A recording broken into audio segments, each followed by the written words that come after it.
Hello my lovely students. So welcome back to my channel everyday English. Subscribe कीजिए channel को।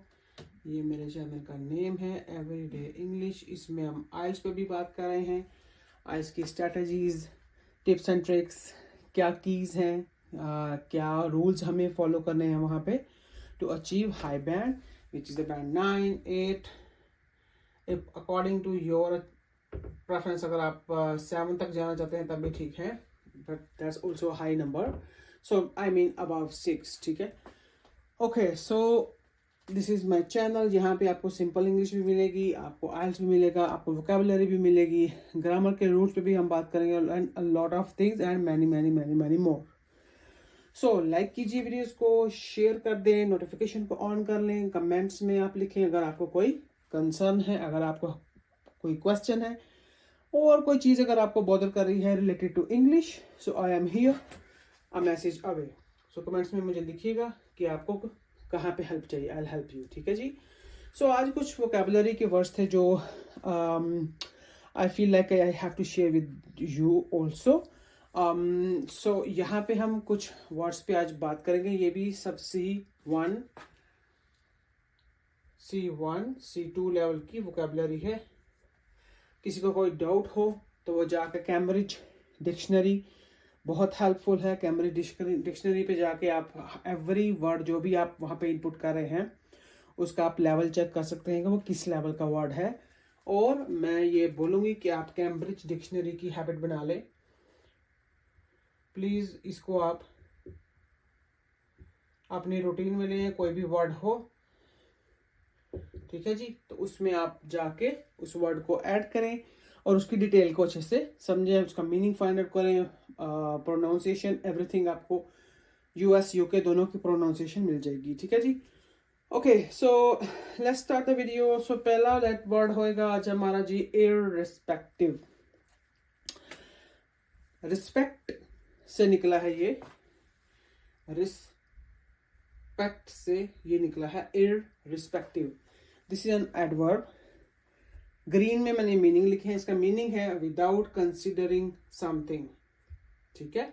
सो synonym में आ जाएगा रिगार्डलेस, डिस्पाइट। एग्जाम्पल में आ जाएगा the policy applies to all employees irrespective of their position और departments.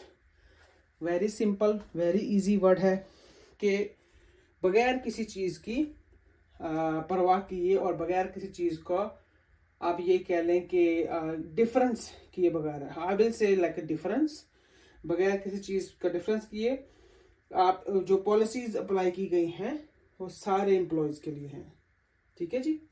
Irrespective of के किसी भी डिफरेंस का, किसी भी चीज का रेसिज्म किए बगैर, इररिस्पेक्टिवली जो सारी पॉलिसीज अप्लाई की गई हैं वो सबके लिए हैं, ठीक है जी। So the second number will show you fundamental. Fundamental is adjective और एडजेक्टिव मैं यहाँ पे पूरा लिख देती हूँ अगर आप लोगों को होगा कि ये क्या लिखा है, ठीक है जी। एडजेक्टिव। सो फंडामेंटल का मतलब है, मीनिंग आ जाएगा इसका इंपॉर्टेंट, सिनोनिम आ जाएगा इंपॉर्टेंट, एसेंशियल भी हो सकता है, प्राइमरी भी हो सकता है, somehow आप इनिशियल भी लिख सकते हैं, बट सो फार ये ठीक है। Let's see the example. It is the fundamental right of every human being to have their privacy. Very simple. मैं कोशिश कर रही हूँ कि यहाँ पे सिंपल रूटीन के सेंटेंसेस लिखे जाएं जो कि आप लोगों के लिए इजी हो मेमोराइज करने में एंड यूज करने में, ठीक है जी। तो यहाँ पे भी हमने लिखा जी फंडामेंटल विच इज इंपॉर्टेंट। ये एडजेक्टिव है और एडजेक्टिव है, आप जैसे भी इसको बोलना चाहें। So it is the fundamental right of human being to have their privacy. Okay, so let's move on to the third one. So third one is adolescence. Adolescence ये noun है जी। इसका मीनिंग है young people between 13 to 19 years old, or generally you can say teenager, which is a synonym here. So example मैंने यहाँ पे एक mention किया, adolescents need guidance as they grow and learn new things. क्योंकि ये जो as है ये अभी बच्चे हैं, ठीक है। 13 to 19 ये टीनेजिंग की एज है, जहां पे भी टीन लगता है। जिस भी एज के साथ टीन, ये टीन की एज है। 13, 9, 14, 15, 16 ये टीन की एज है। I think I must write here teen age. तो एग्जाम्पल में मैंने यहाँ पे लिख दिया है कि उनको गाइडेंस चाहिए while they growing and learning new things. So adolescence ये आपको हेल्प करेगा. It's a good synonym when you are talking about students or when you're talking about their college life, school life,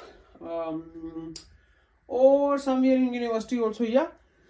So वहाँ पे आप as a synonym अगर आप variety में लिखना चाहते हैं, कुछ चीज़ों को एक्सप्लेन करना चाहते हैं, तो वहाँ पे आप एडोलेसेंस को यूज कर सकते हैं as a young people. Teenager यहाँ पे आपको 3 वर्ड्स मिल रहे हैं, ठीक है।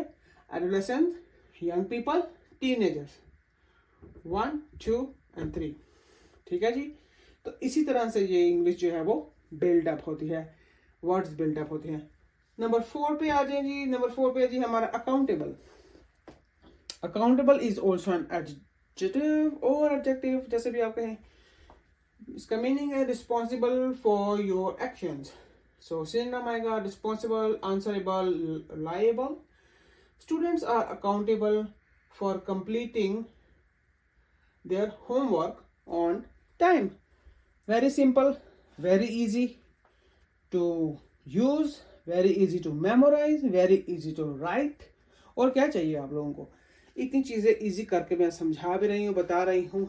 और अगेन आपने सिर्फ ये करना है कि चैनल को सब्सक्राइब करना है, which is everyday English, nothing. बाकी सारी चीजें यहाँ पे ओपन है। आपको किसी किस्म का कोई क्वेश्चन है, हर्डल है, कमेंट्स में आ जाए, आई एम देयर, ठीक है जी। So move on to the next one is burden. Burden एक नाउन है, ठीक है जी। इसका मीनिंग आ जाएगा ग्रीन कलर में हियर, अ हैवी लोड और रिस्पॉन्सिबिलिटी। सो सिनोनिम में देख लें, लोड, रिस्पॉन्सिबिलिटी सेम आएगा। एग्जाम्पल में मैंने नीचे लिखा है द फाइनेंशियल बर्डन। ये भी मैंने बिल्कुल सिंपल इजी सेंटेंस लिया है। The financial burden of college overwhelming some students like fees or some other funds or I don't know, blah blah, lot of things. So जितना भी वो फाइनेंस, बेसिकली जो ट्यूशन है वो काफी बड़ा बर्डन होता है financial, it's a heavy load, ठीक है। तो हम उसको हैवी लोड लिख सकते हैं। But if you are talking about your college, if you are getting admission और you are gonna start any course, you are looking for a best college, so if you have those kind of topics, so वहाँ पे आप burden को और heavy load को, responsibility को, financial burden, overwhelming, ये सारे वर्ड्स आप वहाँ पे यूज कर सकते हैं अपनी राइटिंग में। Okay, next one, number 5, capability. Capability is noun है, the ability to do something. Capability, the ability to do something. इसका सिनोनिम देख लेते हैं। एबिलिटीज, स्किल्स, टैलेंट, ठीक है। The companies technological capabilities are impressive, ठीक है जी। वेरी सिंपल, वेरी इजी, कुछ भी नहीं है, वही सेम सेंटेंसेस, सेम वर्ड्स हैं। कैपेबिलिटीज में ही एबिलिटीज ऐड है। If you starting from here, यहां से अगर आप देखें तो एबिलिटीज, कैपेबिलिटीज सेम हो गया। स्किल्स वेरी इजी है, टैलेंट वेरी इजी है, ये नाउन है। एग्जाम्पल मैंने आपको दे दी है। Let's move on to the next one then. Okay, so the 6th number I wrote, I was shocked. Commonly, ठीक है, I was shocked when I found कि ये सी लेवल का वर्ड है। आप जाके चेक कर सकते हैं। ये एक एडवर्ब है। इसको ये कॉमनली इतना कॉमन है कि हम लोगों को ये आइडिया ही नहीं हुआ, हमने कभी ये सोचा ही नहीं कि इसका लेवल क्या है। तो जरूरी नहीं कि बैंड 7, 8, 9 के लिए आपको ये बड़े बड़े इंग्लिश के वर्ड लेके आने पड़ेंगे, बड़ी टफ लैंग्वेज लिखनी पड़ेगी, ऐसा कुछ नहीं बता रही मैं। सिंपल इजी लैंग्वेज है। कुछ चीजें हैं जो बड़े इजी वोकेबुलरी है, कुछ ग्रामर के रूल्स हैं, कुछ डिसिप्लिन है इंग्लिश का जिसका हमें लर्न करना है, ठीक है जी। आइल्स के लिए। सो कॉमनली, ये एक ऐसा वर्ड है common, everything is common, common is very easy, common ये रोज के वर्ड्स हैं हमारे। सो कॉमनली एडवर्ब है, इसका मीनिंग है फ्रीक्वेंटली और यूजुअली, राइट। सिनोनिम में अगर हम देखें तो आएगा ऑफन, यूजुअली, रेगुलरली, वही आ गया। सेंटेंस भी मैंने इजी बना दिया। This word is commonly use in academic writing. This word is commonly, यहां पे मैंने कॉमनली डाल के उसको फिनिश कर। This word is commonly use in academic writing and we don't know, kidding. Okay, so ये भी एक बिल्कुल सिंपल सा वर्ड था। जब मैंने इसको चेक किया, और ये डेफिनेटली C1 C2 लेवल पे ये सारे वर्ड्स आ रहे हैं वोकैबुलरी के। अगेन मैं आप लोगों से रिक्वेस्ट करती हूँ, प्लीज जो चीजें मैं बता रही हूँ उनको अगर आप इसी पैटर्न से फॉलो करते जाएंगे, देयर इज नो वे कि आपकी ग्रेड बैंड नहीं आएंगे, आप हाई स्कोर जरूर अचीव करेंगे। ठीक है जी, तो चलें आप इनको याद करें, अच्छे से यूज करें। इस वीक के लिए वोकैबुलरी मैंने दे दी है, जरूरी नहीं कि हमने 100 वर्ड्स करने हैं, no, always start from the zero. पिछली मेरे चैनल पे आप जाकर देख सकते हैं, पीछे भी बहुत सी वीडियोस हैं जहां पे आपको बड़ी जबरदस्त किस्म की वोकैबुलरी मिलेगी, वही सारी चीजें जो मेरे लिए हेल्पफुल थी to achieve high band, definitely for you. So आज के लिए इतना ही, सी यू, बाय बाय।